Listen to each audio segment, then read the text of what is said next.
Salut, j'espère que vous allez bien. Bienvenue dans cette nouvelle vidéo les amis.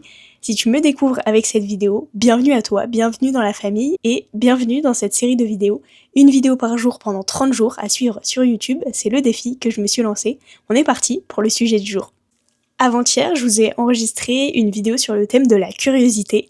Et en fait, en enregistrant cette vidéo, je me suis rappelé d'un épisode de podcast, de mon podcast Zone Bleue, que j'avais enregistré il y a quelques temps, qui était très en relation avec ce thème de la curiosité, et un épisode d'ailleurs que j'avais adoré enregistrer et qui vous avait bien plu, donc je me suis dit que j'allais en faire une vidéo. Vous connaissez peut-être ce sentiment quand vous découvrez quelque chose de nouveau, que vous avez tout à apprendre, vous êtes ultra curieux, vous posez plein de questions. Dans ces situations, on cherche vraiment à comprendre, on découvre une tâche, un domaine, etc. On cherche à s'améliorer aussi, et du coup, on absorbe tout comme une éponge. On est un débutant et on a tout à apprendre. Et puis peut-être, au fur et à mesure, vous devenez bon dans le domaine ou dans cette tâche, et ça perd un petit peu la magie du début, où on a les yeux grands ouverts, qu'on est vraiment attentif. Vous voyez ce que je veux dire? Et plus on devient bon, plus on se ferme la porte à apprendre. C'est un paradoxe, et derrière ce paradoxe, il existe une idée, un concept, qui y répond parfaitement. C'est Shoshin. Alors, de quoi parle-t-on? Qu'est-ce que Shoshin? Shoshin veut littéralement dire esprit du débutant. C'est un concept japonais qui vient du bouddhisme zen et des arts martiaux. Et un maître japonais qui s'appelle Shunryu Suzuki a dit « Dans l'esprit du débutant, il existe de nombreuses possibilités. Dans l'esprit de l'expert, il y en a peu. » C'est une phrase qui m'a marquée, et cette phrase, elle décrit exactement l'importance de cultiver un esprit du débutant, en gros, d'appliquer le concept de Shoshin à sa vie. L'idée est simple, c'est peu importe ton niveau, dans n'importe quel domaine, dans n'importe quelle tâche, tu dois aborder la vie, ton travail, tes relations, etc. comme si tu découvrais tout pour la première fois, avec cet état d'esprit du débutant. Donc avec curiosité, avec humilité, avec l'envie d'apprendre, sans préjugés et sans idées reçues. Je trouve cette idée géniale. Et c'est marrant parce que je ne cesse de répéter que j'adore apprendre de nouvelles choses, j'adore découvrir, observer et ne jamais me reposer sur mes acquis. Et quand j'ai découvert ce concept-là, ça a vraiment posé des mots sur un état d'esprit que j'avais déjà. J'adore l'idée de rester un débutant ou un étudiant toute sa vie et de cultiver cette curiosité et cette envie d'apprendre. Parce que un débutant, il pose des questions, il observe, il écoute, il est soucieux de bien faire, il accepte de pas savoir aussi et de récupérer tout le savoir des autres, et bref, le débutant, il apprend vite. Alors qu'un expert, peut-être, il se dit qu'il sait déjà tout, et je pense que c'est ce qui peut amener à la stagnation. Pourquoi l'état d'esprit Shoshin est vital aujourd'hui? Je crois que on est dans une société où on nous met tout le temps en compétition, on cherche à être le ou la meilleure, on veut avoir raison, on veut prouver, on veut paraître compétent ou meilleur que le voisin, mais dans tout ça, on s'enferme dans un schéma de pensée et on oublie d'apprendre. Le premier bénéfice à cultiver cet état d'esprit du débutant, à appliquer Shoshin dans sa vie, c'est que ça réduit la peur de l'échec. Un débutant, quand il commence quelque chose, il sait qu'il a pas toutes les clés en main, il a pas toutes les connaissances, il est là pour apprendre. Et la plupart du temps, il est pas terrorisé par l'échec. Il sait qu'il a tout à apprendre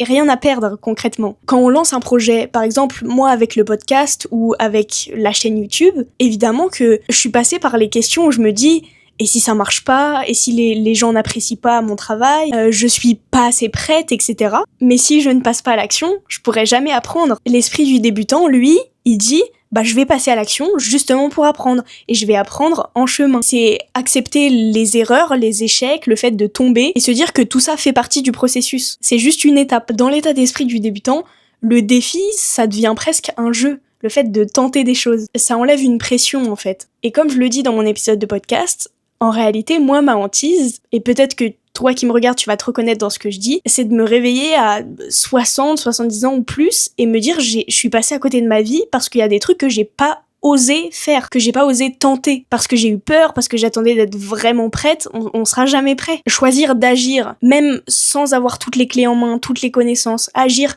même de manière imparfaite, c'est déjà avancé et ça te met 10 km plus loin, t'as 10 km d'avance sur celui ou celle qui n'a pas osé bouger. Donc voilà, premier bénéfice, cultiver cet état d'esprit du débutant pour enlever la pression et la peur de l'échec. Deuxième bénéfice, j'en ai parlé un petit peu plus tôt dans la vidéo, c'est, je pense que ça évite la stagnation. Quand on est dans une routine ou bien une tâche qu'on fait très régulièrement, de manière répétée, et qu'on se pose plus de questions sur notre travail parce qu'on est bon dedans et que personne nous questionne, je pense qu'on a tendance à se complaire dans cette situation peut-être ne pas remettre les choses en question, et peut-être parfois stagner du coup. On se repose sur ses acquis en fait. Et moi j'aimerais vraiment réussir dans ma vie à garder cet état d'esprit ouvert, à avoir un regard neuf sur les choses, cultiver cette envie d'apprendre constamment, et donc appliquer Shoshin et cultiver cet état d'esprit du débutant. D'ailleurs ce point, ça m'amène au troisième bénéfice que j'ai noté, c'est je pense que ça peut améliorer les relations. Typiquement, cultiver cet état d'esprit, c'est pas que dans les tâches qu'on a à faire, le travail qu'on peut effectuer, etc. C'est valable aussi dans les relations, c'est-à-dire clairement mettre son ego de côté et par exemple imaginer un ami ou un collègue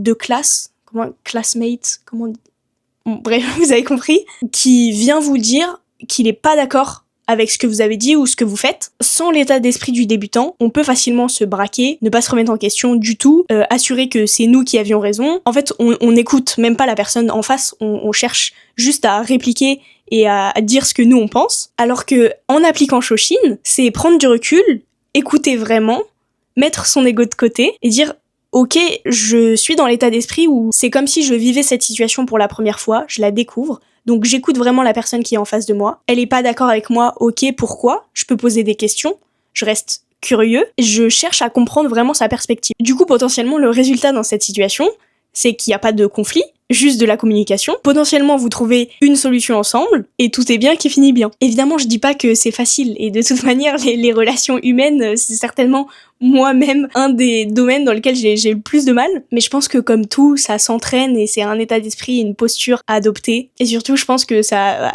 peut toujours avoir des avantages de mettre son ego de côté dans bien des situations dans la vie. Maintenant, comment concrètement appliquer Shoshin à sa vie et cultiver cet état d'esprit ? Quelles actions concrètes ? D'abord, numéro 1, comme je l'ai dit plus tôt dans cette vidéo, faire les choses, chaque chose, comme si c'était la première fois qu'on les faisait. En gros, pas en mode automatique, routine. Revenir en mode présent et conscient. Être attentif à ses gestes, peut-être à ses paroles. D'ailleurs, que ce soit dans le travail, dans le sport, dans une relation ou une discussion avec quelqu'un que vous connaissez depuis des années. Essayez d'avoir ce regard neuf. Deuxième point, mettre son ego de côté, donc cultiver l'humilité.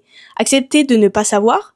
Si je me mets dans cette posture où je découvre la situation pour la première fois, que j'ai envie d'apprendre, que je suis un débutant, j'accepte de ne pas tout savoir et j'écoute ou j'observe. Et aussi, je pose des questions, je m'intéresse. Troisième action concrète, questionner vraiment ses habitudes du quotidien. Donc toutes les choses qu'on fait de manière automatique. Par exemple, dans votre morning routine ou votre night routine, dire ok, je fais cette action depuis des semaines, des mois, des années, mais pourquoi ? Et est-ce que aujourd'hui ça m'apporte toujours quelque chose ? Ou bien vraiment je la fais de manière automatique et je me rends compte que en fait ça m'apporte plus rien, voire même j'en aurais des bénéfices à arrêter cette habitude-là. Donc vraiment considérer les choses avec un regard neuf, l'esprit du débutant. Et enfin, quatrième action concrète, cultiver sa curiosité. Là, je vais pas m'étaler, j'en ai fait une vidéo entière dans la série, mais c'est concrètement dire oui à l'aléatoire, à l'inattendu, faire des activités que vous n'auriez jamais faites avant, consommer du contenu que vous n'aimez pas ou que vous avez jamais consommé, ou typiquement aussi quand on vous propose une sortie ou de faire une activité et que spontanément vous allez dire non. Est-ce que c'est une réponse automatique ou est-ce que vous l'avez vraiment pensé ? Est-ce que c'est vos préjugés qui ont parlé ? Enfin voilà, vous avez compris l'idée. Donc pour résumer, Shoshin, c'est cultiver un état d'esprit du débutant ou rester un étudiant toute sa vie. Continuer d'apprendre, avoir un regard neuf sur les choses, poser des questions et cultiver sa curiosité. Ce que vous pouvez faire dès aujourd'hui, c'est vous poser la question dans quel domaine ou pour quelle tâche de votre vie vous auriez besoin de changer de regard ou de redevenir un débutant. Choisissez une action, une habitude, une tâche que vous faites quotidiennement de manière automatique et faites-la aujourd'hui comme si c'était la première fois que vous la faisiez. Voilà les amis pour cette vidéo sur Shoshin. J'espère qu'elle vous aura plu, qu'elle vous aura inspiré ou appris des choses. Si c'est le cas, n'hésitez pas à liker, à la partager. On se retrouve demain pour une nouvelle vidéo et d'ici là, comme d'habitude, je vous dis, prenez soin de vous.